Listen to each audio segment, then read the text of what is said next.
ओम शांति। अब तक ब्रह्मा बाबा के जीवन के बारे में हमने बहुत कुछ जाना और उनके स्वभाव संस्कारों के बारे में हमने बहुत कुछ सुना और बताया भी है। आगे ब्रह्मा कुमारी ब्रिजेंद्र दादी जो लिखती हैं वो पढ़ेंगे कि दादा ने कई दिनों से घूमने जाना बंद कर दिया था। हम सभी छोटे बड़े सदस्य बैठ जाया करते थे और दादा आत्मा का ज्ञान देते। इस महात्म ज्ञान में इतनी शक्ति थी कि सुनते हमारे मन में धारणा हो जाती। थोड़े दिनों में दादा के दूर संबंधी भी आने लगे।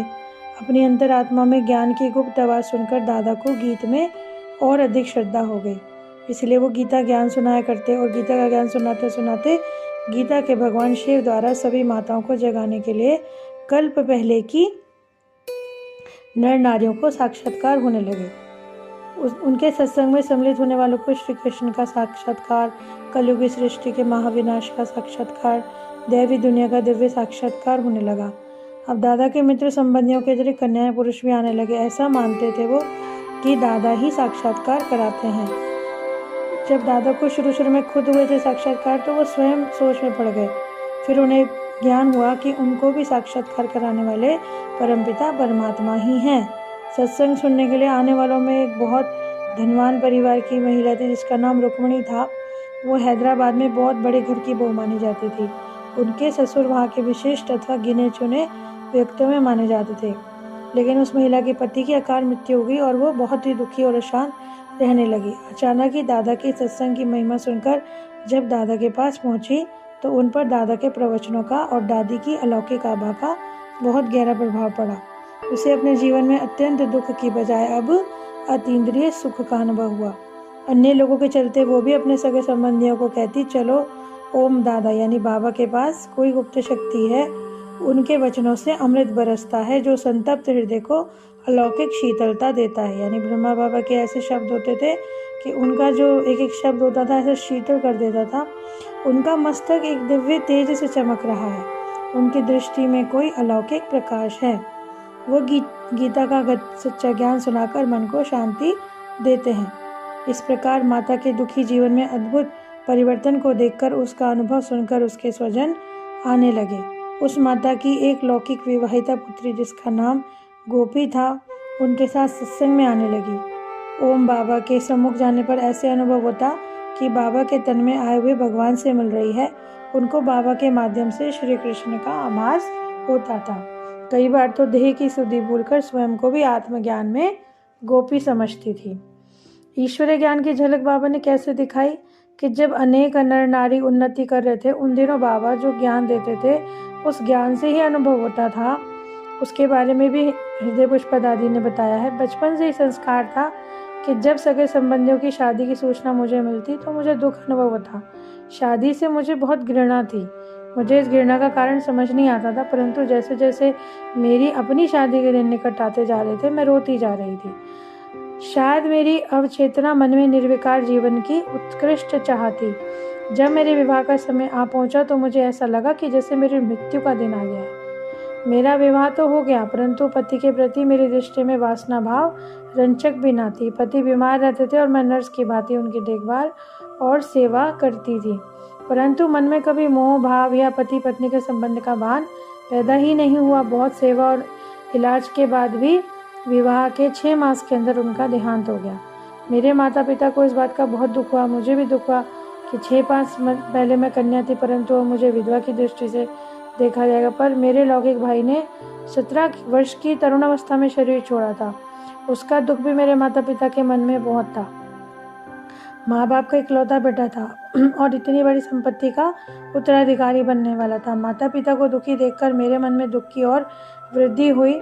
हमारा कुल एक धनी कुल था, इसलिए हमारे दुख की दास्तान हैदराबाद में काफ़ी लोगों तक पहुंच चुकी। स्वयं बाबा ने हमारी गाथा सुन रखी थी। दूसरी ओर सिंध में इस प्रकार की धूम मची कि ओम बाबा के सत्संग में जो कोई जाता है उसे परम शांति का अनुभव होता है। अनेकों को श्री कृष्ण का साक्षात्कार भी हुआ था। ये बात मेरे कान तक पहुंची और मैं दूसरे दिन बाबा के सत्संग स्थान पर गई। बाबा के व्यक्तित्व से शांति बरसती थी। उनके सम्मुख जाने पर ऐसा महसूस हो रहा था। तो बाबा ने मुझसे देखते पूछा, आप कौन हो, जानती हो आप कौन हो? मैंने कहा हाँ, मैं एक दुखी इंसान हूँ। फिर बाबा ने पूछा, अच्छा बताओ, संसार दुख स्वरूप है या सुख का रूप है? मैंने कहा दुख का रूप है।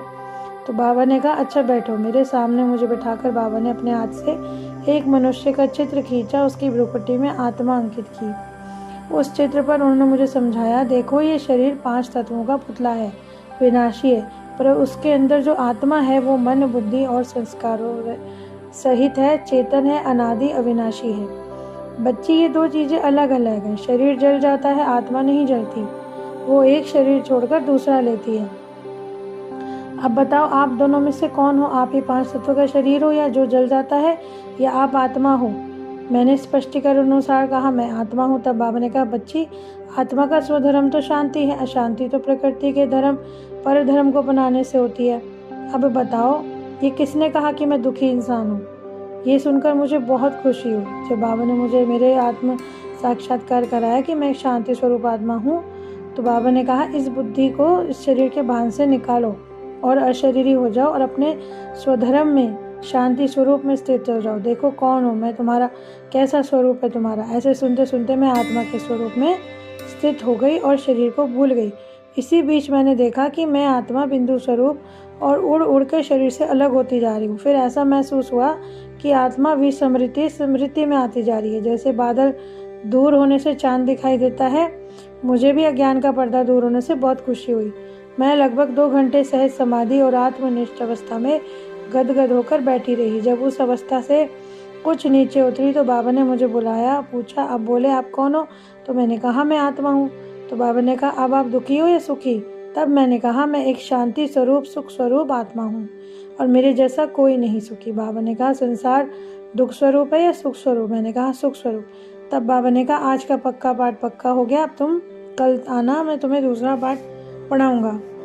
और इस प्रकार मेरा मन मुझ कुछ कह रहा था, तुमने मुझे ज्ञान सुनाया, सोए हृदय को जगाया, तुमने मुझको योग सिखाया, मनुष्य से देव बनाया, जगकर आत्मनिष्ठ बनाया, एक घड़ी योगी बनाया, अहम और मम का राज बताया, अहम और मम प्रकृति ताउस बिठाया, जाकर पवित्र मार्ग बचाया। जब मैं बाबा के पास आई थी तो रोती हुई आई थी और जब हंसते घर लौट रही थी तो मेरी अवस्था हर्षमय थी। एक अलौकिक नशा था। मैंने घर जाकर दुखी माता को ये वार्तालाप सुनाया। माता जी को कहा आप क्यों रोती हो? जो प्रकृति के शरीर से बने हुए शरीर हैं उनका तो विनाश होना ही है, आप तो जरा अविनाशी हो। ये बातें माता जी को भी अच्छी लगी। तब मुझे कहा तुम प्रतिदिन जाकर ज्ञान सुनाया करो और मुझे भी सुनाया करो। एक दिन बाबा को स्वयं ही अपनी लौकिक माता के दुख का समाचार सुनाया। बाबा ने कहा अच्छा उनके पास चलता हूँ। बस उसी घड़ी दयालु बाबा हमारे साथ चले हमारी दुखी माता को शांति देने। हम वहाँ पहुँचे। मेरी लौकिक माता को देखकर 1 सेकंड में देवांग को वो भूल गई और विष्णु चतुर्भुज का दिव्य साक्षात्कार करने लगी और उनके मस्तक पे या मुख पे मानसिक शांति की रेखा उभर आई और हाथ जोड़कर ध्यान निमग्न हो गई। ध्यान अवस्था से नीचे उतरने के बाद बाबा ने उन्हें ज्ञानामृत पिलाकर शीतल किया और इस प्रकार अनेक नर नारियों के मन की सच्ची शांति बाबा के द्वारा उन्हें प्राप्त हुई। बाबा ही कहते कि भाई क्यों हो अधीर गोकुल में आ बसा हूँ, क्यों को अधीर संताप सख्त भारी अबला भी देख रहा हूँ, अधर्म दूर करने आ गया हूँ। ईश्वरीय ज्ञान द्वारा समाज सुधार बाबा ने कैसे किया? उन्हीं दिनों सिंध में रिवाज था कि किसी निकट संबंधी की मृत्यु हो जाने पर माताएं मिट्टी से सने मले कुचले कपड़े पहनती थी और स्यापा करती थी, मतलब रोती थी। मेरी लौकिक माता का भी यही हाल था। वो भी मैले कुचैले कपड़े पहने रहती, रोती रहती। परंतु बाबा का ज्ञान सुनने से मन इतना गहरा प्रभाव पड़ा उनके कि लोक लाज और आसुरी मर्यादा कुरीति को छोड़कर उन्होंने मैले कुचैले कपड़े पहनना छोड़ दिया और आत्मिक सुख में रहने लगी। ओम मंडली में आने वाली अनेक माताओं के जीवन में इस प्रकार के सुधार हुए। उन्हीं दिनों सिंध में बहुत से घरों की बहु बेटियां पाश्चात्य सभ्यता के कारण फैशन करती थी। कई तो जेवरों से लदी रहती, कोई बहुत ही जिव्या के स्वाद से वशीभूत होकर नौकरों से खाना बनवाती और मतलब बहुत कार्य कराती। परंतु अब जो कन्याएं माताएं ओम मंडली में आने लगी थी, उन्होंने फैशन करना और स्वयं को आभूषणों से सजाना बंद कर दिया और घर का काम काज भी अपने हाथों से करने लगी और जीवन में सादगी आ गई। खान पान पर भी उनका कंट्रोल हो गया क्योंकि ओम मंडली में उन्हें कर्मेंद्रियों को वश करने की शिक्षा मिलती थी। इस सत्संग में आने वाली माताओं का अब दहेज प्रथा अथवा बनाव श्रृंगार से मन उठ गया। उनके जीवन में सुधार देखकर विशेष तौर पर हैदराबाद में लोगों के मन में ओम मंडली के लिए एक आदर भावना उत्पन्न होने लगी, क्योंकि सोचते शताब्दियों से चली आई कुरीतियों से जिन्हें कोई नहीं तोड़ सका, ओम मंडली और ओम बाबाओं ने उनसे माताओं को मुक्त किया है। और ओम मंडली की ख्याति सुनकर लोग अपनी बहू बेटियों को, अपनी माताओं कन्याओं को ओम मंडली में भेजने लगे। अब है ओम राधे का शुभागमन। हैदराबाद के ज्ञान से लाभ ले रहे थे लोग। ऐसे सुंदर सत्संग में आने वाली बहनों में एक विशिष्ट कुमारी थी जिसका नाम राधे था। वो बाद में ओम राधे के नाम से प्रसिद्ध हुई। अपनी लौकिक माता के साथ सत्संग में बाबा से मिलने आई। वो अपनी शोभा और गुणों से देवी सी ही लगती है। यहाँ पर मम्मा की बात हो रही है, उनका नाम भी राधे ही था। ऐसा प्रतीत होता किसी दिव्य लोक से उतरकर इस धरा पर आकर साकार हुई हैं। वो बहुत ही शिष्ट, प्रतिभाशालिनी और चमत्कारिक बुद्धि वाली थी। अपने कॉलेज में सदा प्रथम श्रेणी प्राप्त किया करती थी।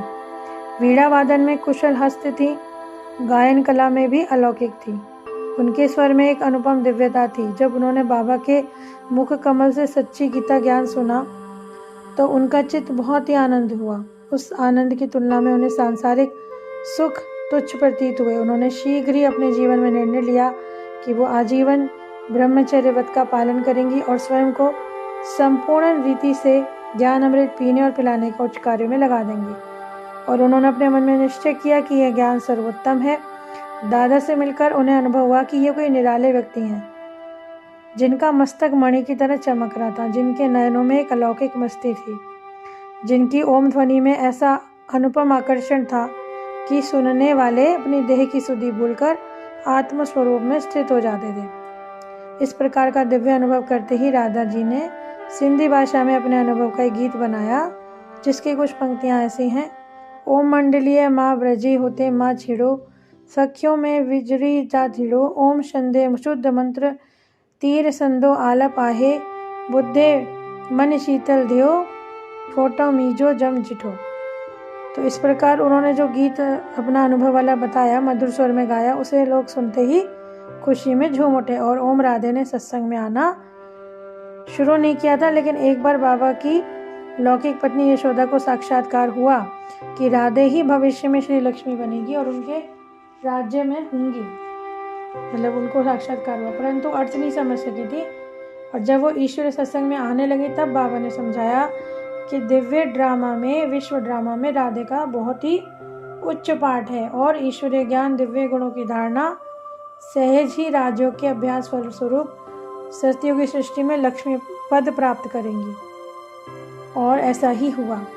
उनके मुख से ईश्वरीय ज्ञान को सुनकर, धारण कर कर जो कुछ भी मम्मा ने मतलब प्राप्त किया, और उनके बारे में कहा भी जाता था, योगिन प्यारी ऋषि कुमारी ज्ञान की बंसी बजाए, ओम राधे विधे मुक्त बनाए, सरस्वती प्यारी ब्रह्मा कुमारी गीता की मुरली बजाए, महतारी ओम के अर्थ टिकाए, मोह ममता की फांसी से अब जिया मेरा घबराए, 5 विकार की आग लगी है श्वास वृथा जाए, माता गंगा जल बरसाए, अम्बा प्यारी ज्ञान भंडारी ज्ञानामृत पिलाए, ब्रह्मा कुमारी सरस्वती माता विधे मुक्त। तो ऐसे हमने देखा कि ब्रह्मा बाबा की पालना से और इतना उनके ज्ञान से, उनके आत्म ज्ञान के फलस्वरूप कितनों का उद्धार हुआ, कैसे इतनी बड़ी ओम मंडली होती चली गई और बाबा का कैसे विस्तार हुआ। आगे हम और भी देखेंगे। तब तक आप बनी रहिए। ओम शांति।